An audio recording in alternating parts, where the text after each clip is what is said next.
resident of your area, I can tell you that that $10 pizza deal does in fact make a difference. I have 2 kids, and we have kept you in business, helped keep you in business. Well, thank you. Sure. Thank you all. This has been very instructive, and as you can see from the turnout we have among the public here to watch the hearing, this is an issue that has drawn great interest. And the Wall Street Reform Bill, of course, had any number of items in there that drew great public interest. But I will tell you, in the 2 years leading up to passage of that bill, there's no issue that I heard more about from more different people and coming from more different angles than the interchange fee. And that is the purpose of this hearing, is to bring you here, and the entire committee will benefit from your testimony. As you can see from the diversity of the testimony, this was not an attempt to skew what we were going to hear. We wanted to hear all sides of the debate, and you've done great in representing all sides. And I wanted to begin by asking each of you the same question, just to put in perspective what we're talking about and maybe the different opinion on the same question. And it's very simple. Most people in the country, when they go shopping, whether it be in Texas or Pennsylvania or wherever, generally most would go to a chain grocery store of some sort. We have Giant Eagle and Shop and Save and others in western Pennsylvania. I don't know if you have Publix or Safeway or what Texas has. But if you go out for an outing with the family, and of course this bill only pertains to debit cards, and some of you alluded to the way that's going to affect credit cards as well, but I'm going to ask the question on credit cards for that reason. If you go out, you have dinner at a restaurant, a chain restaurant, you go shopping at the grocery store, maybe buy some gas at the corner gas station, use your credit card each time, what is the impact to the consumer from this regulation once, say, a year from now, once this is fully in play and everyone has adjusted how they're going to adjust? What am I and my family going to see changed as a consumer for our credit card purchases for that evening of having bought those 3 different items? Mr. Buss? Yeah, I think you would see on our behalf an altering of the offerings and the prices that we have to charge for those offerings. We are very sensitive to the average check cost of our customers, and we try to lower that every possible way we can. So we'll pay more? No, less. Less? Less. Okay. Mr. Oler? I think what you'll see, many cards today come with some sort of rewards attached to them. They also tend not to have fees. I think if anything is altered along those lines, the rewards will begin to disappear, as well as we'll be looking, as we once did when credit cards were in their infancy, annual sort of fees to carry the card with you. So we may not see more each time we use the card, but we'll pay more to have the ability to access that card. That's correct, yes. Okay. Mr. Solaski? I would agree with Mr. Oler, and I would also add that you are going to see, on the consumer side, probably higher interest rates to make up for the lost revenue that the institutions will be getting as a result of the Financial Reform Act. You know, in our case, at least on the debit side, we're looking at slicing that revenue in half and creating even a larger deficit, which we would have to pass on the cost to our members, which is something we're certainly averse to doing. You mean pass on the costs in their accounts, not just in the use of the Not in their card? additional fees, higher interest rates potentially on the credit card side and even on our lending side, which it puts us at a competitive disadvantage. Okay. Mr. Newton? I think what you'll see I think what your family will see when they pull up to the gas station is that if they're using a debit card, there may be a choice to use debit or credit, and there may be cost savings associated with the use of debit. Those cost savings stem not only from ensuring that debit interchange fees are reasonable and proportionate, but also stem from the fact that the Financial Reform Bill has a provision in it allowing merchants, I think they can select one of 2 networks in which to process the card from. One of the big issues right now in our industry is that there are instances where Visa, MasterCard will say this particular debit card can only go through this particular network, and that may be at a higher fee. And so the Durbin Amendment of the Financial Reform Bill limits that to a certain extent and says, no, you can't discriminate amongst these networks. So there may be a cheaper alternative, and I think, especially as it pertains to gasoline, you will see our industry, you know, doing all they can to bring those efficiencies to the marketplace to attract more consumers and hopefully lead to more sales. Thank you. And I asked that question. Let me just say, first of all, Mr. Buss, you asked that your testimony in total be included in the record, and I wanted to say, for the record, all of your written testimony will be included in total in the record for the committee. I asked my first question so that Mr. Oler and Mr. Slasky could answer this question. The amount of interchange a business pays can vary widely from one business to another, as you both mentioned. But small businesses in general pay more in interchange fees than retail giants like Walmart and Target, which you referenced. How would you propose we address this discrepancy in the Congress to provide small businesses with greater fairness in how these fees are set? What recommendation would you have? We tend to mainly deal with small businesses, and our card, our fees are established, through the network. So our fees tend to be the same across the board. So we really haven't negotiated any separate deals with big box retailers. What about on behalf of the American Bankers Association, when you would have banks that have maybe a larger scope than that? Is there a different spin to that? Well, I think what would happen if there is the ability to have different fees for different institutions based on their usage, I think the customer would be at a disadvantage, depending on the card they hold. For instance, if the big banks are able to have the discount and the small banks would not, our card would be disadvantaged to that retailer. So thus, there might be some reason for the retailer to try to move the customer to another type of card or suggest another type of card so they can maximize their revenue. Great. Mr. Slasky, do you want to comment on that? Yes, we don't believe that the proposed two-tier system, if you will, in practice is something that's viable. We believe that the 80% volume that I mentioned by a handful of issuers does not motivate that group to a two-tier issue. They would want to keep it at a one rate tier, if you will, and that puts us again at a disadvantage in our small businesses as well as our individual members as well. I wanted to follow up with Mr. Oler.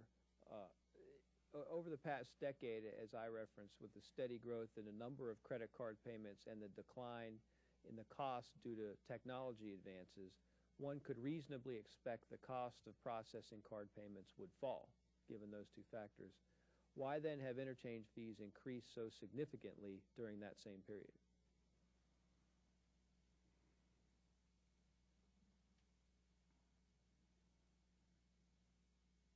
The costs of business always go up. I don't think it's been usurious, the increases. It's just a matter of maintaining a system, as I said, that operates 24/7, 365 days a year. The system itself always requires upgrades, new software, new controls.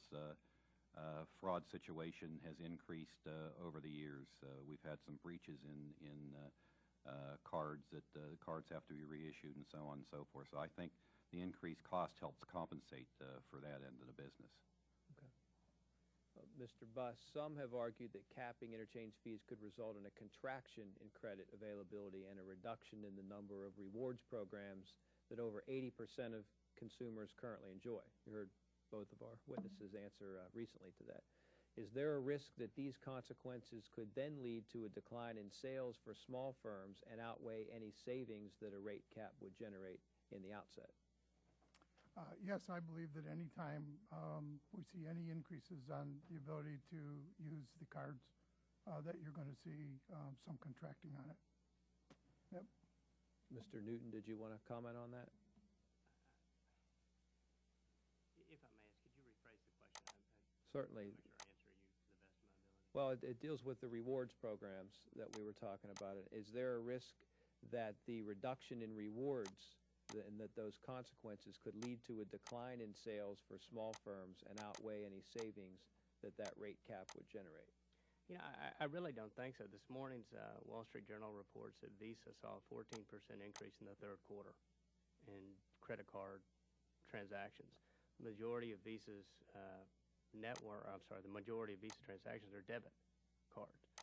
So, you know, I think that there's a lot of choice out there, and I think as consumers are given those choices, they're going to make intelligent decisions about which way to go.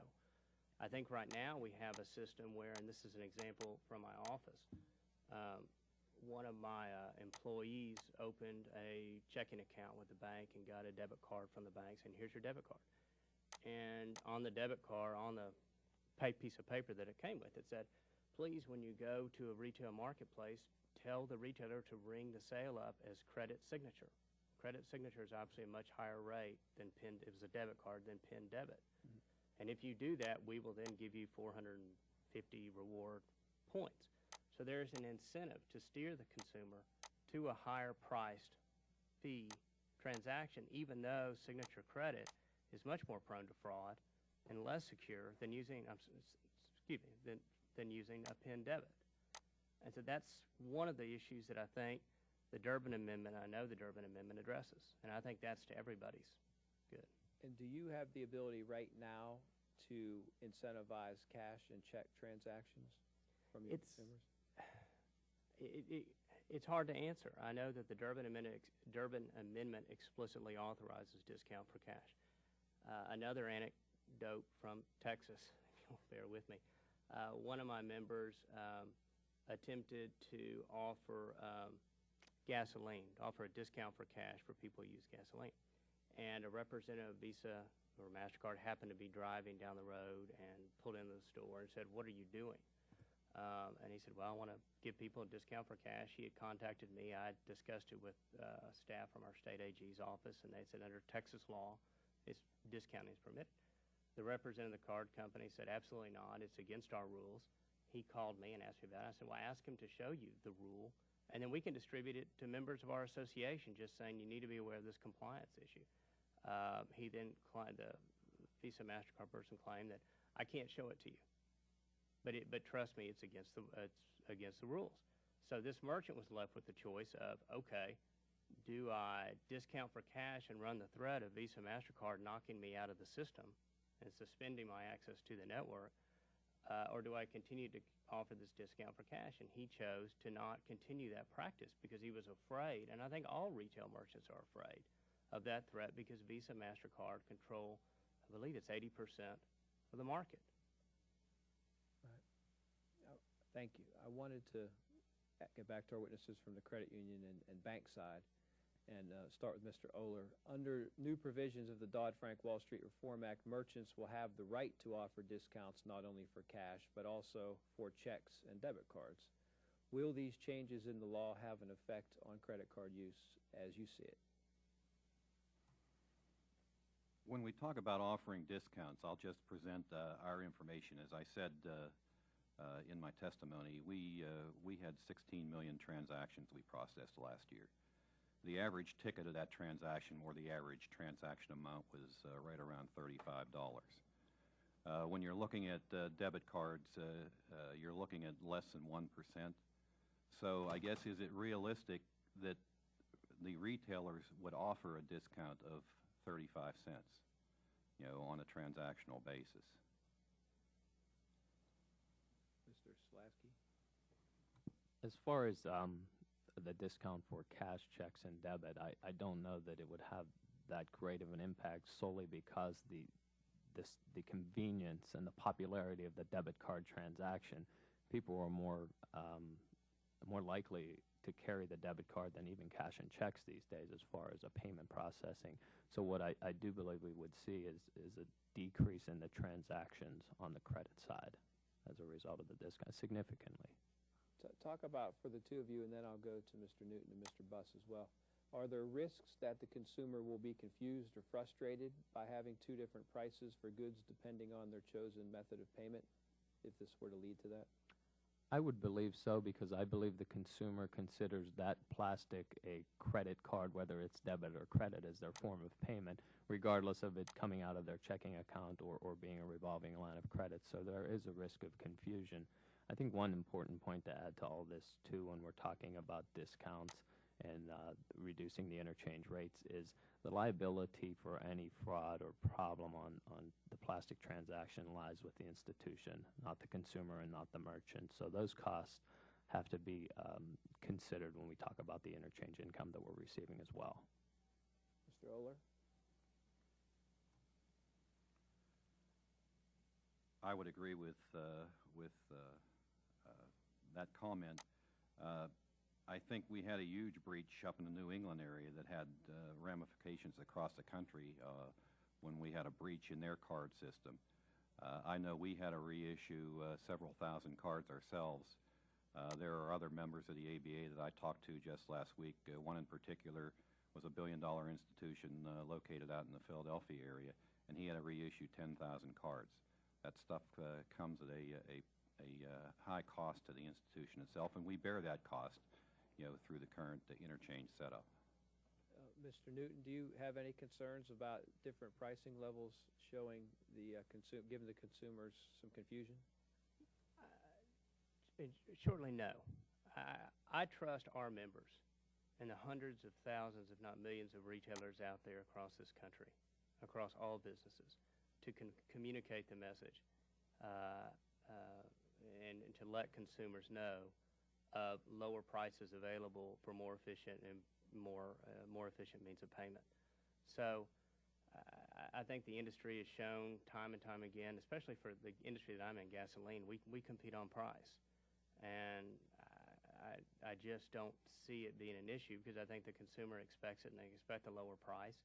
And once they become aware of a lower price associated with the use of a debit card when compared to their traditional credit card, I fully expect the entrepreneurs in our association across this country are going to find a way to make sure they're aware of it and that they take advantage of that opportunity. Mr. Buss? Well, I do think it may afford us an opportunity in business to attract more consumers. I am gravely concerned about trying to get that message across that you have several ways to pay and you have different prices with those ways to pay. And for instance, a little over 50% of our revenue comes in at home. We deliver to the homes. We would have a difficulty there with debit cards because of the PINs. We generally take them as credit cards in that situation. I will add also to a little earlier comment that you were asking about, and that is I have noticed over the economy slowdown that we have moved off of credit cards and debit cards and moved back into more checks from the consumers, at least in the area where I do business and where my fellow franchisees do business. So I do think the consumer has some interest in what's going on with some of this, and I do think they're moving around a little bit more. Okay. Mr. Newton, have you had that same experience in the slowdown with people using checks and cash more often than they were in the past? No, with fuel, our members have experienced increased usage of both credit and debit. With debit, I'd say that our members in the urban areas, specifically Dallas, Houston, Austin, see 90% of their transactions are either on credit and debit cards. And of that 90%, 50 to 60% are associated with debit cards. Okay. So I think, speaking for the fuel end of it, it is, as we've seen the volatility in prices and everything else, consumers continue to choose either credit or debit cards. Mr. Chamberlain, may I add something? Certainly, of course. Kind of on a practical basis, I have two sons, one 28 and one 33, and frankly, they never have cash with them. To them, the cards are the cash. Right. So if you ask them for a few dollars, it's they hold a card out, but there's not much you can do about it.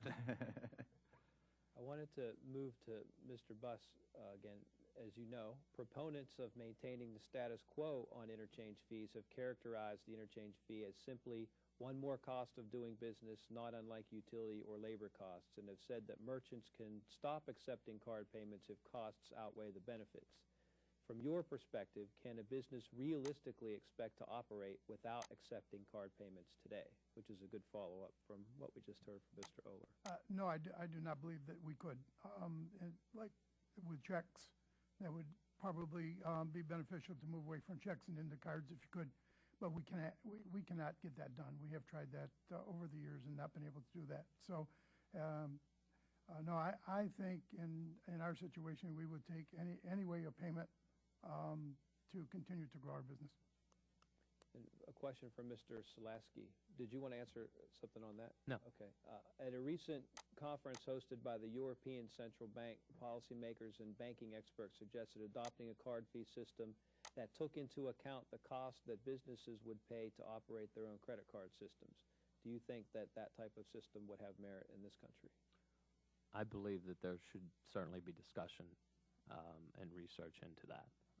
Any alternative that is consumer friendly and small business friendly, I'm in favor of.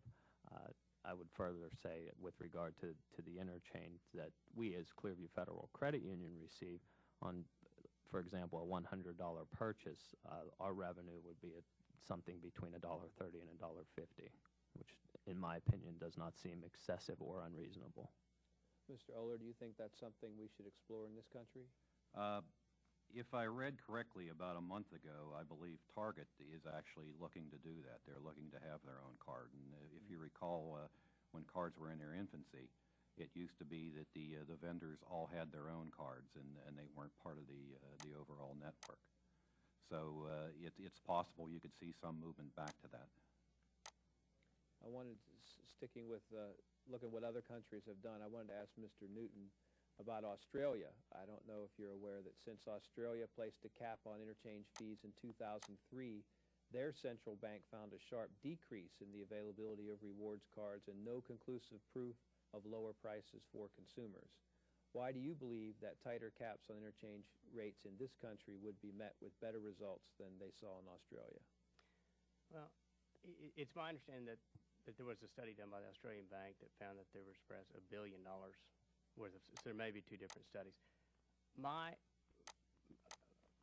contention in regards, and again speaking from the fuel perspective, is that our industry is extremely price competitive, and our members are constantly looking for new ways to attract consumers or customers to their stores.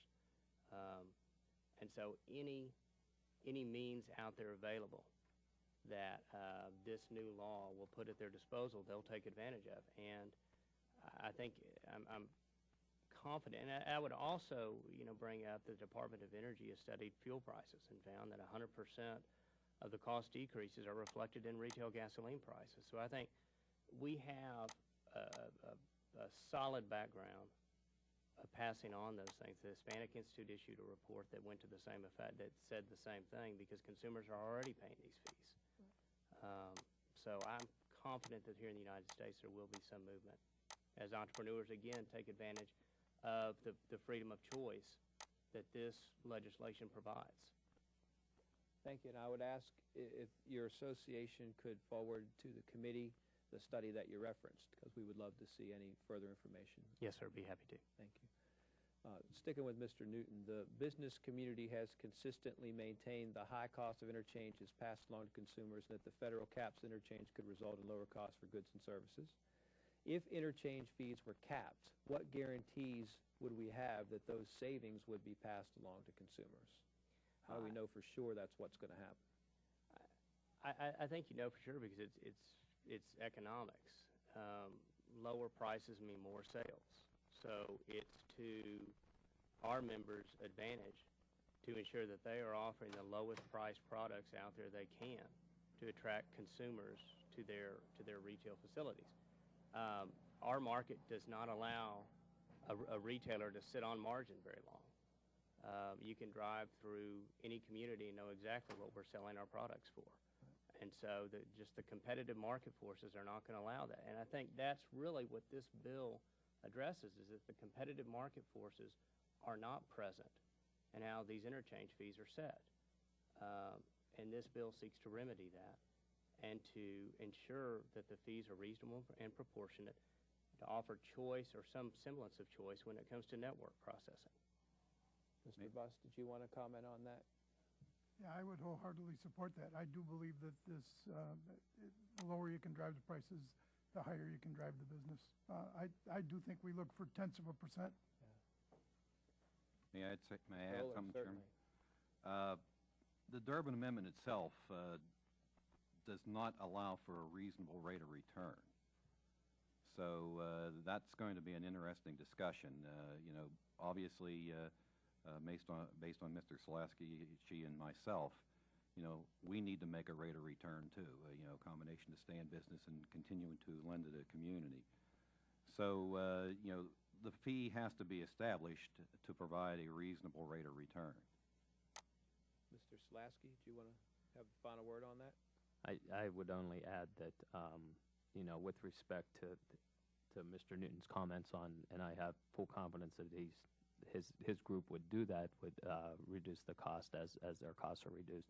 Our concern is the big box retailers, for lack of a better term, who's the police of seeing consumer prices being lowered there. Does the Fed wash their hands once these tiers are set, and who talks about consumer prices? And at the end of the day, the consumer and the small business owners run our business. So before we conclude, again, the purpose of the hearing was to hear all points of view, and you all did a wonderful job in doing that. And I tried in my questioning, as you saw, to try to give you different perspectives and allow you to answer what some of the criticisms have been from your points of view. So I wanted to end the hearing by allowing each of you, if you choose, you don't have to, based on what we've discussed today, do you have anything else you'd like the committee to consider as we move forward? Is there any point that wasn't brought up or rebuttal that you want to make that you wanted to have the opportunity to do? We'll start with Mr. Newton. Let me first say thank you. We appreciate this opportunity to appear before the committee today, and I thought this was an excellent discussion of all the issues. I think there's not a specific point that I would bring up, but I would, in a more general sense, applaud the passage of the Durbin Amendment, because it does seek to reverse the incentives that are present in the market today and to bring some competitive market forces to this, which is something that my members deal with every day, and I think that's to the good of the American economy and to the good of the American people. So we appreciate it. Thank you. Thank you. Mr. Slaski. In closing, I would only say that the benefit to the merchant level would be clearly outweighed by the harm done to the average consumer and the small business. We, as a $630 million credit union, I consider us a small business, and the impact of the loss of revenue is certainly significant and would have a significant impact on both the credit union, our individual members, and our small business members. And thank you, Mr. Chairman, for inviting me to the hearing. Thank you. Mr. Oler. Mr. Chairman, I would also like to thank you. I thought you did a good job in being fair across the board. I would just like to add that whichever way it goes, the consumer, whether they pay indirectly through Interchange or directly, if they lose out on free checking, somehow the consumer is going to end up paying for this, and I think that's going to be the bottom line. I think you've already seen Wells Fargo, as of July 1st, announce that there's no more free checking across their system. I think Bank of America is exploring different fee structures, so they're heading in that direction. And I think any alteration in the interchange will lead more to go in that direction. Thank you. Mr. Buss. Again, Chairman Altmire, thank you very much for being here. As I close, I would only ask, as we enter this phase of federal rulemaking, that the Oversight Committee be diligent and ensuring that the final bill that came out is as it was intended and is written. So, thank you. Thank you. Thank you all. This was a great discussion. It's the first of many hearings we're going to have on this topic, but I think we moved the ball down the field a little bit. And I now ask unanimous consent that members will have 5 days to submit statements and supporting materials for the record. Without objection, so ordered. And this hearing is now adjourned.